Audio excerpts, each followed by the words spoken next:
This is 40K Today. The 40K podcast's so important that we had our psychic awakening ages ago. We've been psychically awake since, second edition. Hello, and welcome to a special Best of 40K Today. Monday to Friday, we are your daily 15-minute news, views, and interviews deep dive into the entire hobby of Warhammer 40,000. Today, we bring you a selection of our favorite interviews from the week. We have to say a massive thanks to our friends at Frontline Gaming for having us in on a Saturday. If you like what you hear, give us a listen during the week at 40ktoday.com, or you can find us via your favorite podcast player. Just search for 40K Today.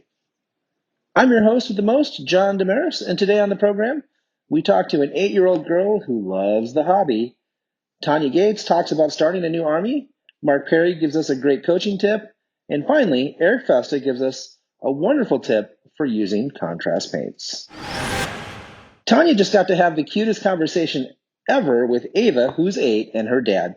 They tell us how Ava got started in miniature gaming, and Ava shares some of her experiences. Thank you so much for coming onto the program, Ava. You're welcome.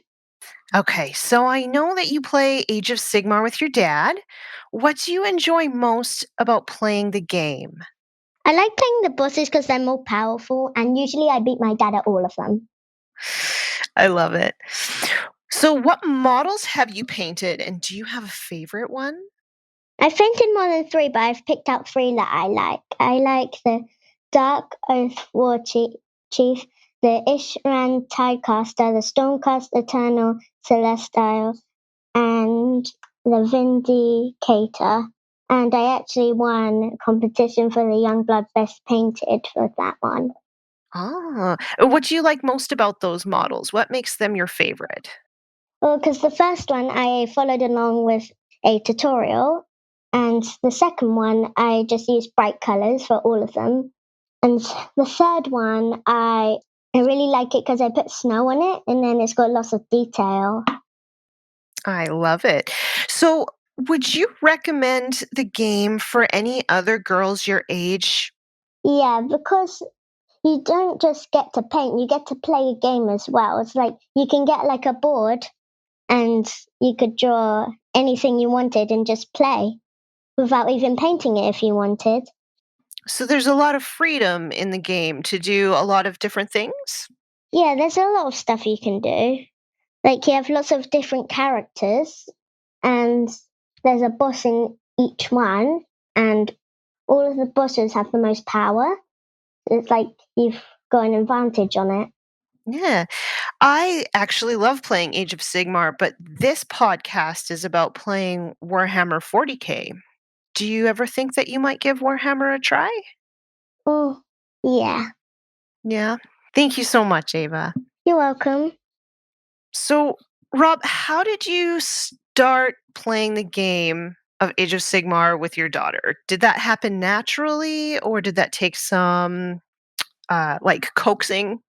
Yeah, it wasn't really coaxing. It was more of a natural, she would take an interest in what I was doing.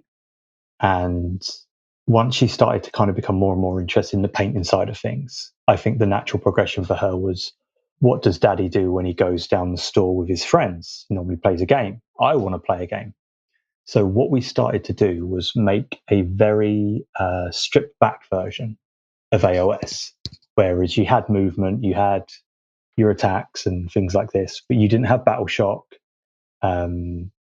It's kind of not quite balanced, but it really, really worked, I think, to interest her and to show her that different models did really different things. And as she kind of liked it, I think because she won, and I think currently she's beat me about 6 times. 8 times. Oh, about 8 times to my measly 2 wins, I think. You kind of do get that little bit of thirst for it, and then you want to try a little bit more. And I think that's where she's kind of at the stage now. And I think the last thing we did was we ran it was Ogre versus Maggotkin. Yeah. In our local game store. We booked out the table to ourselves, and we actually played 2 games back to back, taking turns to be the different armies. And I think I won one and you won one. Yeah. Yeah, so it was a draw, but for an 8-year-old girl to kind of grasp everything does something different and to play to an advantage, and it was a really good learning curve for her to kind of start small.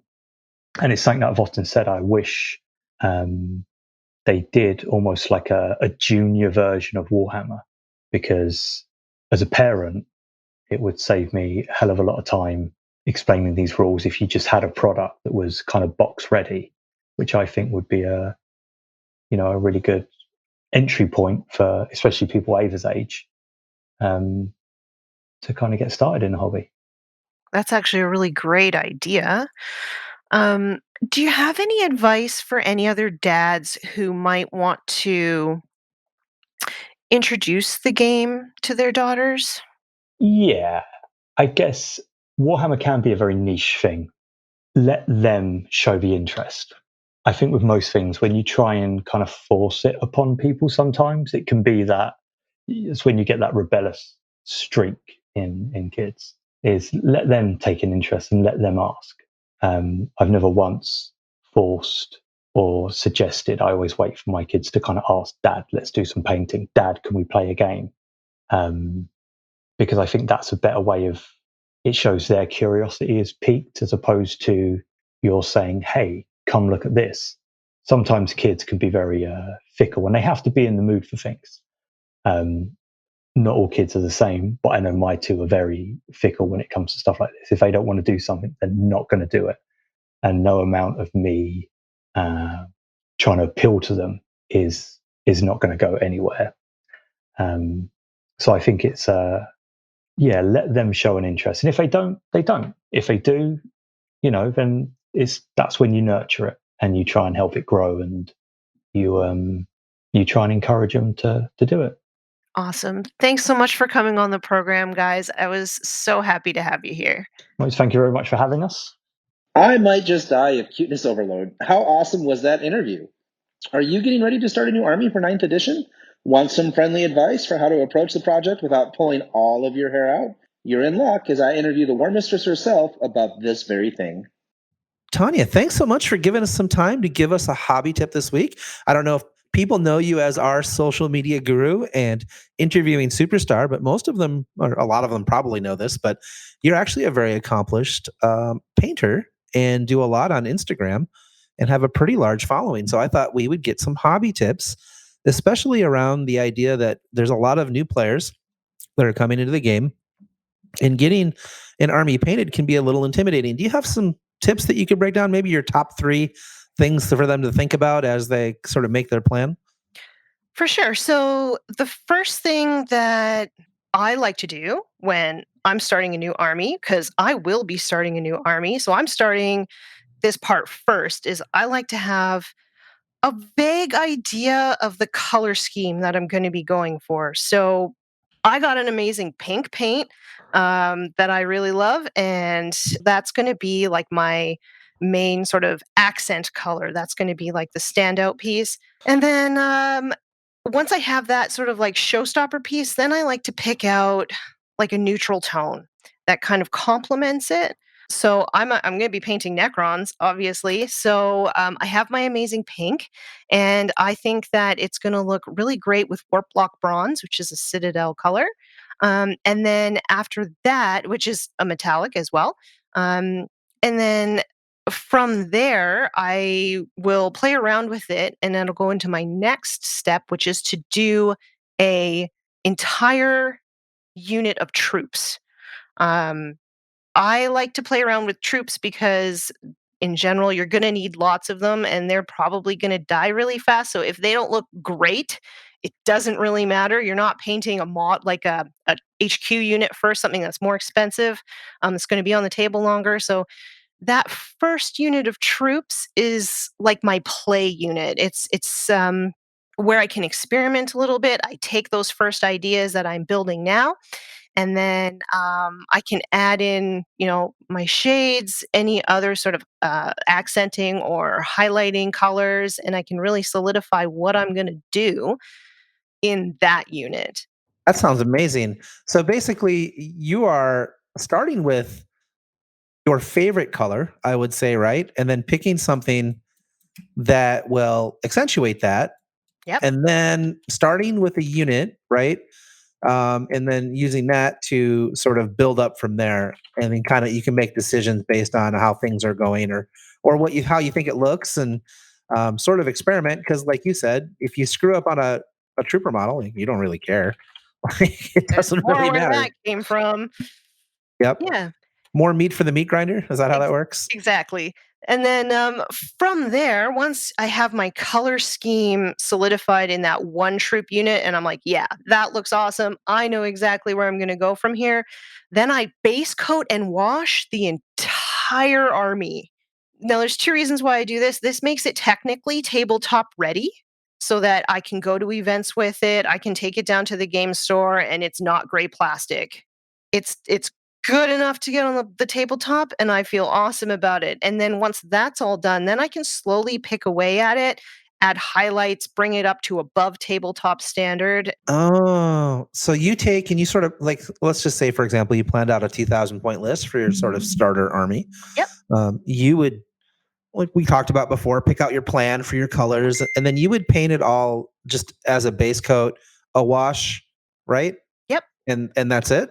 And then just do your basing, and then you would go back and do highlighting as you had time. But then you would have this army to play with, and you could just improve it, right? As you Exactly. went along. Okay, Exactly. that's really smart. Yeah, because I do like to go. I play a lot at the game store when it reopens, and I do the odd tournament here and there. So it means that I don't have to stress out so much about painting everything in like the 2 weeks between tournaments or whatever. I can just sort of take my time and really make my models look great. Right. And then once you have that, wherever your starting point is, some people will start with 500 points. Some people will start with a tournament competitive army, right, at 2,000 points. Then you just add things piecemeal that you like, right? You're like, oh, I want to play this particular model. Maybe it's a new tank or, a monolith, something like that. And so Exactly. you can paint that in and sort of not make it into a big deal. And then as your painting skill improves, you can go back over models and do better highlights, pick out more detail, give it some special flourishes. And, especially if it's like a character model or something and you really want it to pop, well, then you can take that time and just continue to like make a showpiece for your army. I think that's really cool. Exactly. And the benefit of doing it this way too is like you said, as you play test your list and you find holes in it or it's lacking something that you want, it's really easy just to add in a unit or two as you go. And then again, just base coat and wash it, get on the table, try it out, and then add it to the queue of things you want to just highlight as you go. That's awesome. Well, thanks, Tanya. I think that's really, really good advice. And hopefully that'll give everybody a plan for getting their models painted so they get those 10 painting points, right? Oh, yeah. This podcast is a little dangerous. I may end up with many, many, many armies with how easy she makes this sound.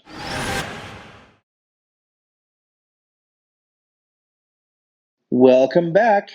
Mark Perry, the beast from the Southeast, swings by to tell us a great coaching tip for getting ready for 9th edition.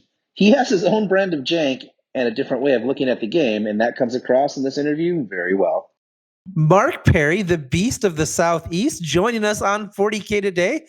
Tell me a little bit about getting better in 9th edition. Obviously, you're an Art of War coach and have been doing a ton with Chaos. So what kind of advice do you have for our listeners out there? Hey, John, thanks for having me on. And something about Chaos is anytime you're building a Chaos list from the beginning is you got to have a flexible mind. And this is like anytime you're building something that's a new list, there's all kinds of possibilities. And you just kind of have to look at a list from a fundamental level. Like, this is what I'm going to do with this list. Here's all the units I want to take. I'll buff them up in these ways. Even if they may be considered bad tier units or just units that you don't use often are considered, you would have to look at them at different lights. Something with Chaos, I would always say, is to experiment and to try something out and use it with a fresh ideas. So very cool. That's something that's what I believe deep down inside of my heart. And that's how I play the game when it comes to Chaos. Okay. So then would you say that in general, you would encourage people, when you say a flexible mind, to be thinking about how to use a lot of different units, I guess, that you normally would not use? Because there's, at least in chaos, and actually this works across all of 40k, right? There's a lot of sometimes synergies where the sum is greater than the parts. Correct. So that's one of the things where it comes down to you have to understand what that unit's job and goal is, and what it is for that matchup or however the game is, or how your strategy is built around your list. And that's something you sit there and say, here's one thing that does this, here's another thing that does a similar thing, but little differences. And that's where you have to ask yourself, hey, look, in the situation I'm going to be most of the time in, which one's better? And then you have to also understand that your opponent may not understand what is sometimes those best situations. And that's where your job is playing in there. An example is coming up this week, I'm going to be bringing Mutilators and Emperor's Children's List. But I'm not bringing Mutilators as because they're one of the worst units in the game. I'm not bringing it as a hard-hitting counter assault or going to go there just kill my opponent. I'm bringing it as for screens because they're very cheap going in the 9th edition. And they're very, compared for durability, they're actually pretty durable points per wounds. And the Honor of the Prince allows them to do those couple of different plays with this faction. This unit that's considered very subpar is probably one of the worst ones in the game. But all the roles that I want to do with it, I'm finding success with. Okay. So you would say that you think that flexibility and trying lots of different things in your army to figure out what works for you is probably the way to go. And then you use that to sort of inform your decisions as you start honing in on what works. So maybe for 9th edition, would you describe it as throwing, Jello on the wall and see what sticks, that kind of thing? A little bit like that. I also sit there there's a play style in every single person, and to understand what they want to do as a player, find those units that, hey, look, here's my game strategy. And in the addition, this may still be my game strategy. Am I a combo player? Am I an aggressive player? Am I a passive? Am I very defensive? Finding those units that do to your personal strategy, to your style, and to show off your strengths is what I find is very important. Okay. That's really cool. Let me ask you, what's your impression of 9th edition? What do you think is going to be good? Where do you think there's room to grow? How is it going to be different than, say, 8th edition? So I think comparing 9th to 8th is almost like comparing 5th and 6th, possibly a little bit, to 8th. Where in this game, I feel like it's going to be very much more tactical, not so much strategical, where sometimes you just win games because of the matchup and you have full out there. Where this one, there's a lot more smaller engagements and a lot less units, where the game feels a little bit more squad-based, and placing those little units tactically best is one of the stronger things how to win the game. Also, very tough OBSEC. Fighting on objectives is where the 9th edition I'm really enjoying, because it makes so many interesting positioning plays very, very fun to me, but also very interesting for just how could I have done this better? How could he have done this better? How does my list focus on these objectives, say, I want to fight these objectives, I want to keep these objectives? And they're causing these really good battles because how important it is to control the objectives and how in your face you and your opponent have to be to a certain degree to win the game. Yeah, because, you tell me if I'm wrong, but this sit back and pound your army, their army with artillery, you'll just lose on primary. You'll lose on primary. You may sometimes have some terms where if someone just runs onto you, you'll get 5 or 0 points on it, and you just can't afford that. Yeah, no, it's really tough because you only get 4 scoring turns. So let's right because you don't score on turn 1, and there's only 5 turns in the game. Yep. And since you only score for 4 turns, if you take 2 turns off of not scoring, you get so far behind. You have to be participating in the game. Absolutely. And that's one of the things that I always think is really good is the fact that you don't score the objectives during your turn, you score them during your next turn. So you're always being forced to think a step ahead. Yeah. Actually, I hadn't really thought about that, but I suppose that's a really good tip too. You're going to have to be sort of not necessarily planning for this turn, which is always important, but also planning for what's going to happen during your opponent's turn, because you need to be able to predict where your guys are going to survive and where they're going to die, because you have to set up to score those primary points. Exactly, bro. Very cool. All right. Well, thanks for the tips, Mark. We really appreciate it, and we'll be in touch soon. Bye. So much excitement for 9th edition. Were you disappointed with that contrast paints were not actually skill in a bottle? Yeah, me too, but don't despair. Eric Fausta gives us some great tips for using them to do really cool effects on your models. Eric, welcome back to the show. Today we're here to give the listeners a great hobby tip. What do you have on your radar? Hey, John, thanks for having me back. So I want to talk about something a little controversial in the hobby world today, and that's contrast paints. So I know a lot of people gave contrast paints a bad rap when they came out the door. And I do agree that they don't work out of the box like GW actually promotes. But I have found that when you cut them with the contrast medium, specifically the medium, I don't use the water, it's mostly the medium, you can actually get some really, really amazing effects. Okay, well, that sounds like a really good tip. So let's talk about that. Why don't we talk about one of your favorite ways to use that and what sort of effect you can get by, and how much, I guess, also the step by step, like how much do you have to cut with the medium? Yeah. Sure. So one thing you'll notice, or people will notice when they're working with the contrast paints, is that some are much more pigmented than others. A lot of the darker colors, like Black Templar, Shaiish Purple, even Warpstone Lightning, these colors have a lot of pigment in them. And so when you don't cut them, they coffee stain very heavily, or they leave stains on higher surfaces. So what I really like to do with these is I kind of group them into different categories in my mind, and I'll cut them either 1 to 5 or 1 to 10 with contrast medium, and then use them almost like washes. But I find they give you a way better gradient for a lot less work. And one of the effects that I really, really love to do with this is glow effects. So I start by painting Corax white onto whatever I want to glow.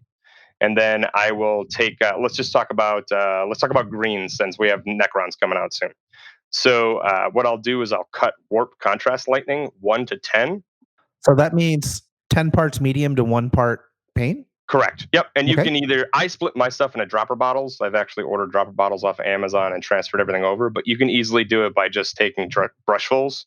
If you ever watch Duncan Rhodes or any of the GW painting service tips, they'll show you how to do that with a paintbrush. It's actually not too hard. And then you literally just paint that over the white and let it dry. And you'll notice right away you have a pretty decent glow effect. And then if you can go back with some of the color undiluted and just put it around the edges, and you get a really good poor man's glow. I have a couple examples of this on my Instagram. You can see I do lenses this way. I do plasma coils this way. I have some tutorials for that you can actually see it in effect. Cool. Yeah, well, send me a link and we'll definitely put that in the show notes so people can sort of check this out. So that's pretty awesome for doing glow effects. Can you give me another way that you might use the contrast paints? So I guess my question specifically is, if you cut them in the right way, can you use them more towards the promise of contrast paints, which is the one coat sort of shade and highlighting at the same time?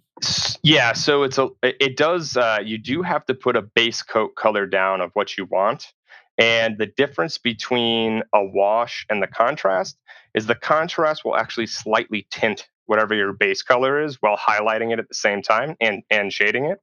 So you get a much smoother translation and much more vibrant colors. So I have a example, once again, point back to my little tutorials. I have one on dark leather that I just put up the other day. And you can actually see the effect it has when you take Basilicanum Gray, which is one of the more popular contrast paints. It's a little on the thinner side. You don't have to cut it. And you can put it right over Dryad bark, and you get a really nice looking dark leather that you can then highlight up. Oh, so I see. So you're saying that contrast paints, because they sort of tint the colors, you can use them to go over other colors and create lots of interesting effects with depth.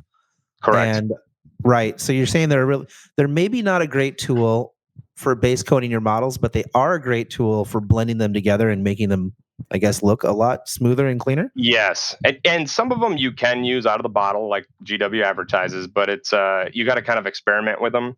I have a couple that I go to regularly that I use, and I've pretty much made a lot of tutorials about them already. So you can check those out firsthand. Well, that's amazing. I actually might have to try contrast paints. I'm telling you, Eric, I can't paint. I have no talent for it at all. So I have seen your old men off. Oh yeah, you did see those things, huh? They look like somebody ate them and then passed them. So that was It was a fair attempt, right? Absolutely. Listen, I will never fault anyone for putting paint on their minis. I'm all for that.